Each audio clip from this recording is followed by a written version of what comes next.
A ver, ¿cómo es que un pequeño asentamiento minero, uno que casi queda abandonado, se convierte en el punto de partida de expediciones que terminaron por redibujar el mapa de un continente?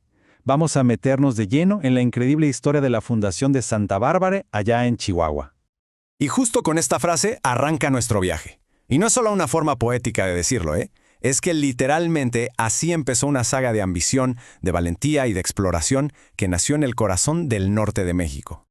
Como en muchas de las grandes historias, todo arrancó con el descubrimiento de un tesoro, pero no de esos de cofres enterrados, sino uno que estaba ahí, en las mismísimas venas de la tierra. Hay que viajar en el tiempo al año 1556. En ese momento, en un rincón bastante remoto de lo que hoy conocemos como Chihuahua, se corre la voz de un hallazgo increíble. Y esto enciende la mecha de todo lo que vendría después. Se encontraron ricas vetas de oro. Y bueno, la noticia corrió como pólvora. Y ojo, esto no fue obra de una gran empresa sin rostro ni nada por el estilo.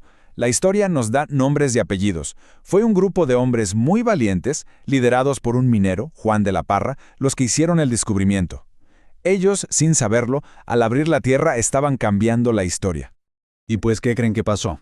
Obviamente la noticia atrajo a los pioneros. Para que se den una idea, apenas un año después del descubrimiento, ya había entre 20 y 30 familias instalándose en ese territorio tan difícil, tratando de combinar la minería con la ganadería para salir adelante. Pero claro, una cosa es llegar, y otra muy distinta es quedarse. El sueño del oro se topó de frente con una realidad mucho más dura y peligrosa de lo que se habían imaginado. Hubo un intento de ponerle orden al asunto. Por ahí de 1563 y 1564 se emitió una orden oficial para crear una villa en toda regla. Parecía que ahora sí, la comunidad iba a echar raíces de verdad. Pero la gran pregunta estaba en el aire. Con todos los peligros, las distancias enormes y las tensiones que empezaban a surgir, ¿era de verdad posible que esa esperanza sobreviviera en un lugar tan implacable? Y la cosa se desmoronó rapidísimo, de una forma alarmante. Esa orden de 1563, solo 2 años después, se convirtió en un éxodo masivo. Para 1566, el miedo y la inseguridad habían dejado el lugar prácticamente vacío. El sueño estaba a nada de morirse. Pero aquí es donde la historia da un giro de tuerca, porque no termina ahí. De hecho, este es el momento decisivo. Llegó una segunda oportunidad, y esta vez sí iba a funcionar. Pongan atención a esta fecha, 1567. Apenas un año después de que casi se convierte en un pueblo fantasma, llegó el momento en que, contra todo pronóstico, el asentamiento se establece de manera formal, definitiva y, sobre todo, con el respaldo de la corona española. A ver, ¿y esto de la orden de poblamiento qué era exactamente? Pues era mucho más que un permiso, ¿eh? Era un decreto real. O sea, significaba que el mismísimo rey respaldaba la fundación, dándole legalidad y, muy importante, la promesa de protección. Y la persona que se encargó de que esto sucediera fue don Rodrigo de Río de Loza. Él, actuando en nombre del rey, tomó posesión formal del lugar. Y con ese acto no solo rescató al asentamiento del olvido, sino que fundó oficialmente una de las poblaciones más antiguas del norte. Y es que esta fundación formal lo cambió absolutamente todo. Santa Bárbara dejó de ser un simple campamento minero en peligro para convertirse en algo mucho más importante. Un centro estratégico, una verdadera cuna de exploradores.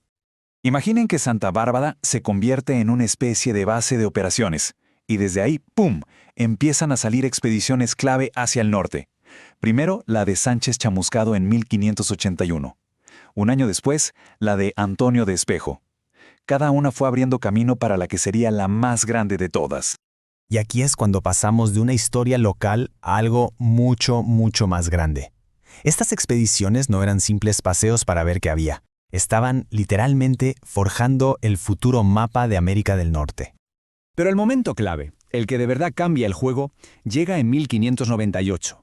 De Santa Bárbara sale la gigantesca expedición de Juan de Oñate. Su objetivo, la conquista y colonización de un territorio enorme, que se conocería como Nuevo México. Y para que dimensionemos la importancia de esto, hay que conectar los puntos con el presente. Ese vasto territorio de Nuevo México es hoy parte de los Estados Unidos.